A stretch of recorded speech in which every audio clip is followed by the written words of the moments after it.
Everyone laughed when he signed the papers. $25. That was all he paid for a stretch of desert so dry, so forgotten, even the wind seemed tired of passing through it. No water lines. No power. No crops. Just sand, cracked earth, and towering cacti standing like silent witnesses to decades of failure. People in town didn't even call it land. They called it a joke. But as the sun sank low that evening, painting the desert in gold and shadow, the rancher stood alone on his so-called property and felt something he hadn't felt in years: hope. Thin, fragile hope, but real. Because when you've already lost everything, even worthless land can feel like a second chance. What he didn't know, what no one could have imagined, was that before the next sunrise, a starving horse would stumble out of the desert and change his fate forever. The rancher's name was Daniel Cross. Once, he'd owned cattle, equipment, and a home filled with noise and laughter. Once, his land had been green enough to believe in. Then came the drought. Then the debt. Then the quiet. By the time he bought this desert patch, Daniel was a man running on stubbornness alone. That night, he slept on the ground in a worn sleeping bag, a small campfire crackling beside him. His rifle lay nearby, not for danger, but for reassurance. Out here, you learned to listen to the dark. Coyotes cried in the distance. The fire popped. The desert breathed. Then, just before dawn, something moved beyond the firelight. At first, Daniel thought it was a shadow playing tricks on his exhausted mind. He sat up slowly, heart tightening, eyes scanning the edge of the brush. That's when he heard it, a weak, uneven sound. It was dragging. The horse stepped into the light like a ghost. Its ribs were visible beneath a dust-coated brown coat. Its head hung low, mane tangled and dull. One eye was half closed, swollen from injury or exhaustion. It didn't bolt. It didn't rear. It just stood there, swaying slightly, as if deciding whether it had the strength to stay upright. Daniel froze. Wild horses didn't come this close to campfires. They didn't walk toward humans. And they definitely didn't look like this. The horse took one more step, then stopped. Its legs trembled. Its breath came shallow and fast. Daniel's instincts screamed at him to move slowly, to stay calm. He'd worked with horses before, strong ones, stubborn ones, but this wasn't a ranch horse. This was survival on four legs. Fear and hunger wrapped together. "Easy," Daniel whispered, barely trusting his voice. "Easy, boy." The horse's ears flicked, unsure. Its eyes met his for half a second, and in that moment Daniel saw it. Not aggression, not wild defiance, but desperation. The kind that didn't ask for help because it didn't believe help existed. Somewhere beyond the firelight, another shape appeared. A woman stood frozen near an old fence line bordering the property. She had binoculars raised, breath caught in her throat. Her name was Mara Ruiz, a wildlife observer documenting wild horse movements in the area. She'd been tracking a small, struggling herd for weeks. She hadn't expected this. Mara watched as the starving horse stood inches from a human, something she had never seen in all her years in the field. Every instinct told her the horse should flee. Instead, it leaned forward, just slightly, toward the warmth of the fire. The desert was killing it. Daniel reached slowly for a canteen and tipped a small amount of water into a shallow pan. He slid it forward, then leaned back, giving space. The horse lowered its head, sniffed, hesitated, then drank. Weakly. Desperately. Mara lowered her binoculars, heart pounding. This wasn't coincidence. Horses didn't abandon instinct like this unless they were at the edge. And Daniel? He felt something shift inside him. He'd come to this land with nothing but regret and stubborn pride. Now, a living creature was trusting him with its last chance. But the desert never gives without taking. As the horse drank, it suddenly stiffened. A sharp crack echoed from somewhere beyond the hills, a distant gunshot, or maybe thunder rolling across dry ground. The horse panicked, stumbling backward, nearly collapsing. Dust flew. Fear surged. Daniel stood up fast, hands raised. "It's okay. It's okay." The horse didn't run. It couldn't. Mara broke cover, stepping into the light. "Don't move too fast," she said urgently. "He's barely holding on." Daniel turned, startled. Who are you? Someone who's been watching him die for weeks, she replied softly. The horse's legs buckled, and it went down hard onto the sand. Both humans rushed forward, stopping just short, knowing better than to crowd it. The horse lay there breathing, chest heaving, eyes wide with terror and pain. In that moment, Daniel understood something terrifying and beautiful at the same time. This land wasn't worthless. It had brought a dying horse to him for a reason. And whatever happened next, whatever it cost, he wasn't walking away. Because sometimes, fate doesn't knock. Sometimes it collapses at your feet. And if this story is already pulling you in, stay with us, because what Daniel chose to do next shocked everyone who had mocked that $25 purchase, and it would take him, and that horse, down a path no one could have predicted. The horse didn't move. Its chest rose and fell in shallow, uneven breaths, nostrils flaring as if each inhale had to be negotiated with pain. Daniel knelt in the sand a few feet away, hands hovering uselessly, afraid that one wrong move might push the animal past the edge. Mara crouched opposite him, her face tight with concern, eyes never leaving the horse's legs. "He's worse than I thought," she said quietly. "If he tries to stand too soon, he could break something." Daniel swallowed. "Can you help him?" Mara hesitated, and that pause said more than words ever could. "I can try," she said. "But he's wild. No halter. No trust. And out here," she gestured to the empty desert stretching endlessly in every direction. "Out here, even good intentions can get you killed." The horse shifted, letting out a low, broken sound, not quite a whinny, not quite a groan. Its eyes rolled toward Daniel, wide and shining in the firelight. Confusion. And something else. A warning. Daniel had seen that look before. Years ago, when his best mare went down during calving season. Everyone told him to put her down. She'd looked at him the same way, like she was asking him not to give up yet. He hadn't then. He wouldn't now. "I'm not leaving him," Daniel said. Mara studied him. "You barely know him." Daniel shook his head slowly. "I know what it looks like when something's fighting to stay alive." They worked through the early morning hours as the desert cooled, then slowly began to warm again. Mara cleaned what she could, a deep abrasion along the horse's shoulder, likely from barbed wire. Daniel fetched water again and again, rationing carefully. The horse resisted every touch at first, muscles tightening, teeth snapping weakly at the air. More than once, Mara had to pull Daniel back. "Patience," she warned. "He doesn't understand help."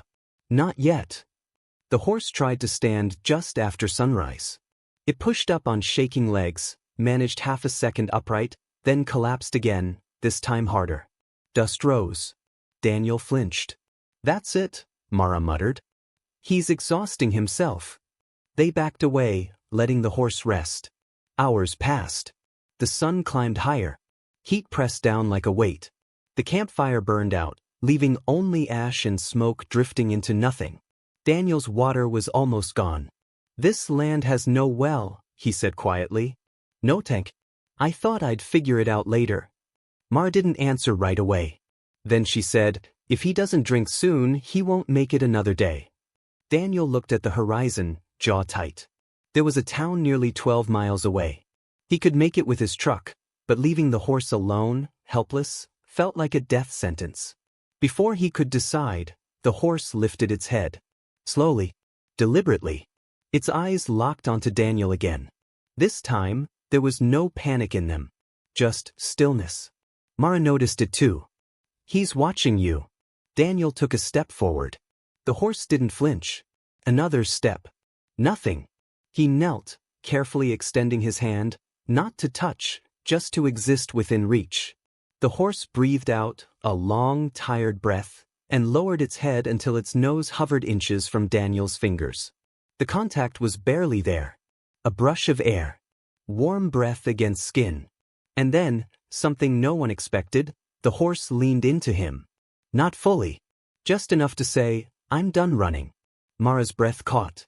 In all her years, she'd never seen a wild horse surrender like this without restraint. "This isn't normal," she whispered.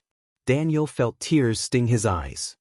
He rested his palm gently against the horse's neck. The muscle twitched, then relaxed. From that moment on, the horse didn't fight them. They managed to get a rope loosely around its neck. Not tight, not controlling, just enough to guide. Daniel's hands shook as he worked. The horse allowed it, eyes half closed, every ounce of strength spent. But relief didn't last long. A truck appeared on the dirt road by mid-afternoon. 2 men climbed out, dust-covered and curious. Neighbors from town, men who had laughed the loudest when Daniel bought the land. "What the hell is that?" one of them asked. "A wild horse," Mara replied sharply. "And he's in bad shape." One of the men snorted. "You know that land's under dispute, right? Wild horse territory. You touch him, you're liable." Daniel stood slowly. "He came to me." The men exchanged looks. "Doesn't matter. Fish and wildlife won't see it that way. Best thing you can do is call it in and let nature take its course." "Nature already did," Daniel said. "That's why he's dying." The men shrugged. "Your problem. Or soon, the government's." They drove off, leaving a cloud of dust and a threat hanging in the air. Mara turned to Daniel. "They're not wrong. If authorities get involved, they might relocate him, or worse." Daniel looked down at the horse, who now lay resting, his side pressed lightly against Daniel's leg. "I don't care," Daniel said. "I didn't buy this land to give up again." But deep down, fear crept in. Because saving the horse meant fighting more than the desert. It meant fighting the rules, the past, and the part of himself that was already exhausted from losing. As the sun dipped again, casting long shadows across the sand, Daniel made a decision that would change everything. He loaded the horse, slowly, carefully, into his trailer. Not toward town, but deeper into the desert, toward the only place he believed they both might survive. The trailer rattled as Daniel drove deeper into the desert, following a half-forgotten trail that only locals remembered, and most avoided. The land here was rougher, rockier, less forgiving. The sun pressed down mercilessly, heat shimmering off the ground like a warning.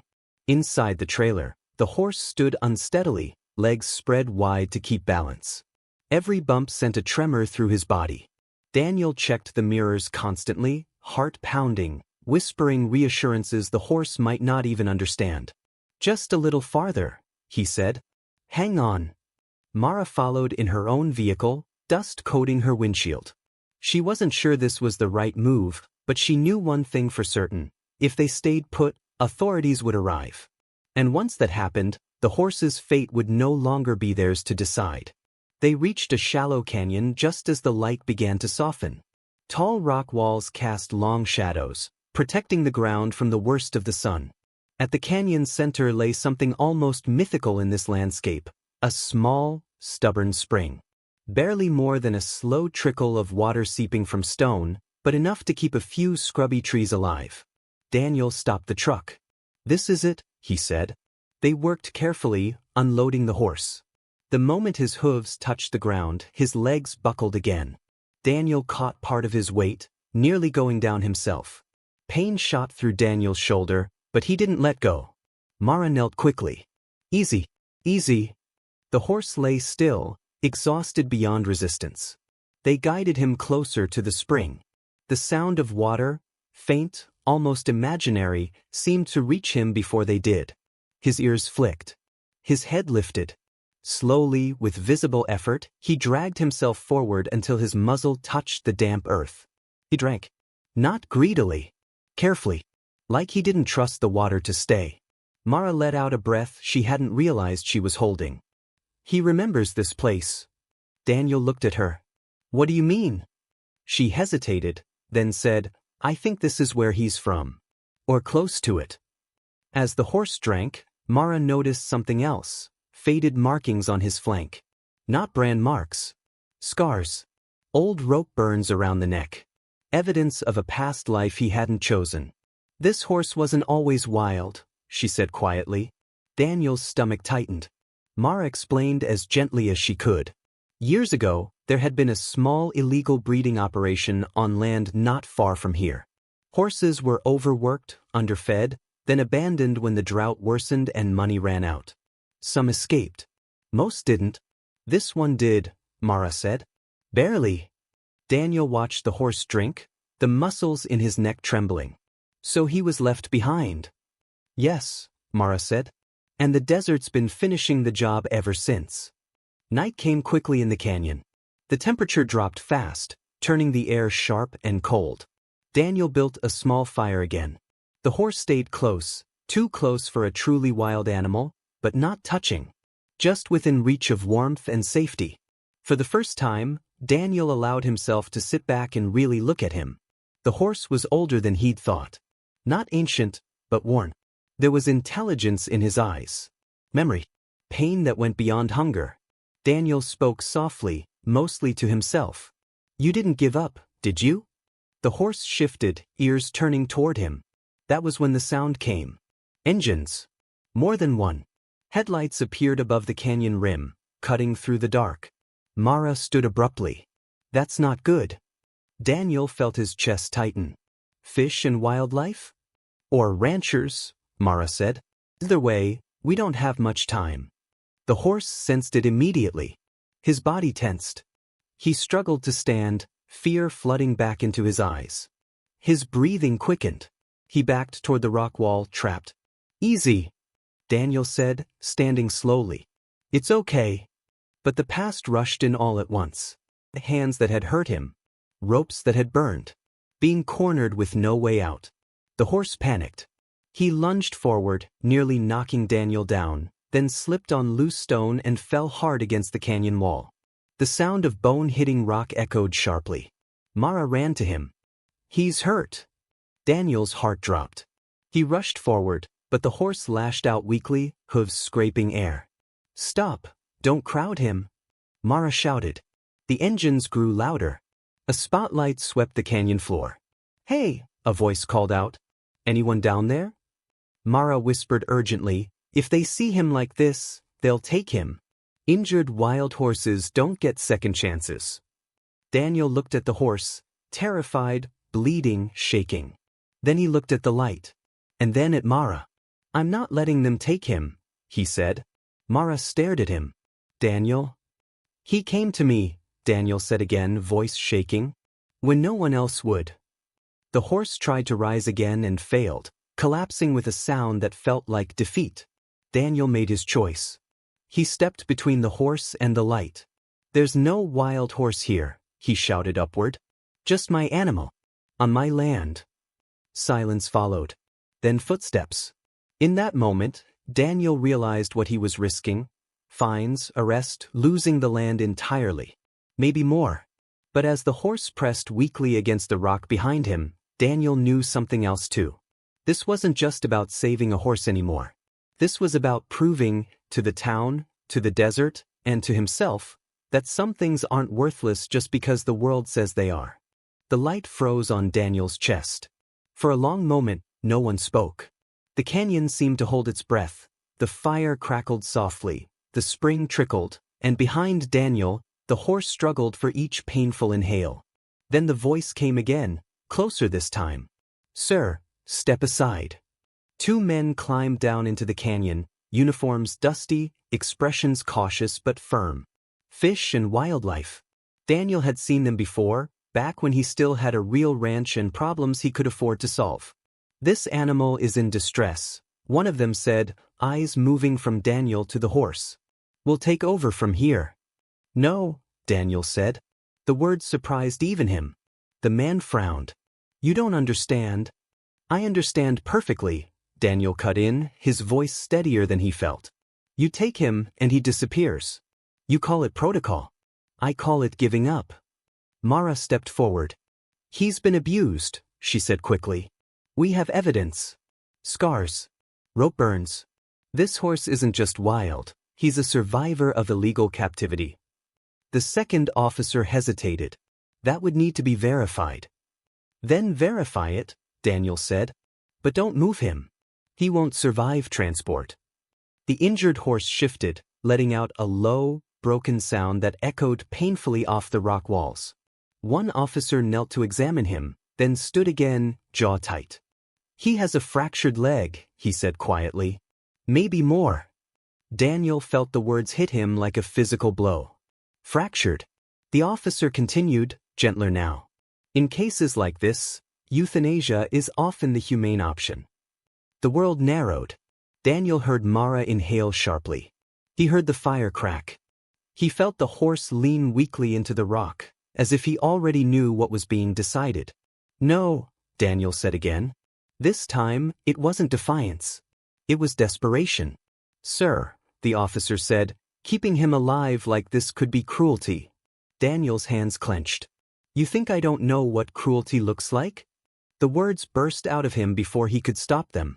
I watched my wife die slow because we couldn't afford the treatment. I stood there while people told me letting go was humane. His voice cracked. Don't tell me about mercy. Silence fell hard. Mar looked at him, stunned. She hadn't known. No one had. Daniel took a shaking breath. This horse chose to trust me. After everything done to him, he still walked toward help. You take that away, and you prove the world right. That nothing good survives out here. The officers exchanged looks. The younger one shifted uncomfortably. There may be another option, he said slowly. Temporary custody. Emergency care. But you'd be responsible. All costs. All risk. Daniel didn't hesitate. I'll take it. You could lose the land, the senior officer warned. Daniel nodded. I almost did anyway. They worked through the night. Mara splinted the horse's leg as best she could. Daniel stayed at the horse's head, talking softly, hands steady even as fear tore at him inside. The horse didn't fight. He trembled, sweat darkening his coat, eyes rolling with pain, but he stayed. Just before dawn, the officers stepped back. He's stable, one said. For now. Daniel collapsed onto the ground beside him, exhausted beyond words. That was when the horse did something no one expected. He reached out. Slowly, painfully, he stretched his neck and rested his head against Daniel's chest. Not by accident. By choice. Mara covered her mouth, tears in her eyes. That's trust, she whispered. Daniel closed his eyes, one hand cradling the horse's jaw. You're not alone, he murmured. Not anymore. News traveled fast. By the next afternoon, people from town were driving out, not to mock this time, but to see. To stare at the man who refused to let go, and the horse who refused to die. Someone posted a photo online. A broken horse leaning into a broken man in the middle of the desert. It spread. Comments poured in. Offers of help. Donations. A retired veterinarian called from 2 counties over. I saw the picture, she said. I can help. But it won't be easy. Daniel looked at the horse, breathing steadily now, eyes calmer than they'd ever been. Nothing worth saving ever is, he said. The surgery was risky. Expensive. Uncertain.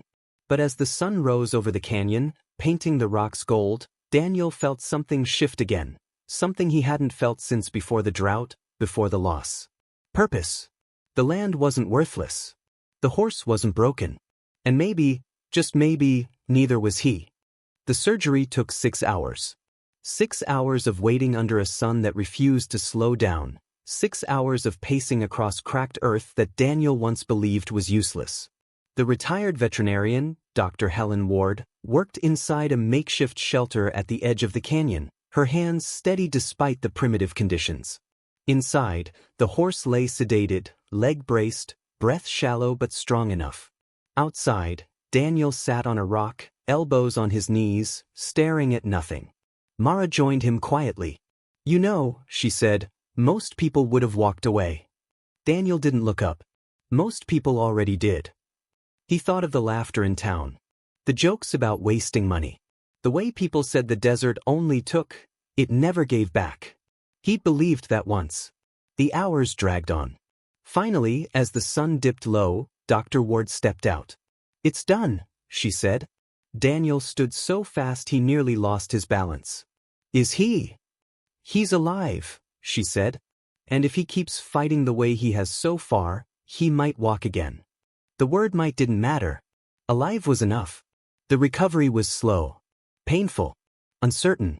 The horse, who Daniel quietly began calling Ash, after the gray dust that had once coated his starved body, spent weeks resting near the spring. Daniel slept nearby every night, refusing to leave.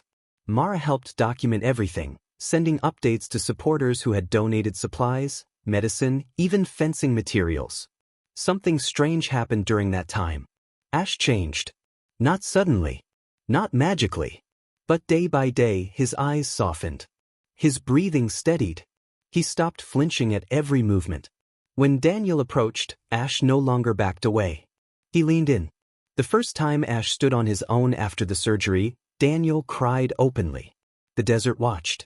Grass, real grass, began to grow near the spring where people had trampled the soil less and protected the water. Daniel, with help from volunteers, dug channels to guide the trickle farther out. Slowly, green patches appeared like quiet rebellion against everything people believed about the land. Word spread. The same neighbors who mocked him came back, this time carrying tools, hay, fencing wire. One of the men who'd laughed the loudest stood awkwardly one afternoon. "Guess that land wasn't so worthless after all," he muttered. Daniel just nodded. "Guess not." Months passed. Ash took his first unassisted steps across open ground at sunrise, the desert glowing gold around him. His gait was uneven, but strong. Determined. Mara filmed it, hands shaking. "People need to see this," she said. The video went viral. Not because it was polished, but because it was real. A broken horse walking again. A man who refused to quit. A piece of land everyone gave up on, breathing life back into both. Donations turned into grants. Grants turned into protection. That $25 desert purchase was officially designated as a protected recovery zone for abused and displaced horses. Daniel stood at the edge of the land one evening, Ash grazing nearby, his coat now glossy, his ribs no longer visible. The horse lifted his head and walked toward Daniel, not out of need. Out of choice. Ash stopped beside him, pressed his shoulder lightly against Daniel's chest, and stood there. Daniel rested his forehead against Ash's neck. "I think we saved each other," he whispered. Mara watched from a distance, smiling through tears. Years later, people would ask Daniel why he stayed. Why he risked everything for a horse everyone else had already written off. He always answered the same way. "Because when you're at your lowest," he said, "you recognize it in others. And sometimes, the thing that saves you is the thing you thought you couldn't afford." Ash never ran wild again. He didn't need to. He had land, water, trust. And Daniel? He finally had something stronger than hope. He had proof that nothing is truly worthless. Not land, not animals, not people, unless you decide to give up on it. If this story moved you, even a little, take a second to like it, share it, and subscribe. Because stories like this don't survive without people willing to pass them on. And somewhere out there, another worthless piece of land, another forgotten animal, is still waiting for someone to believe.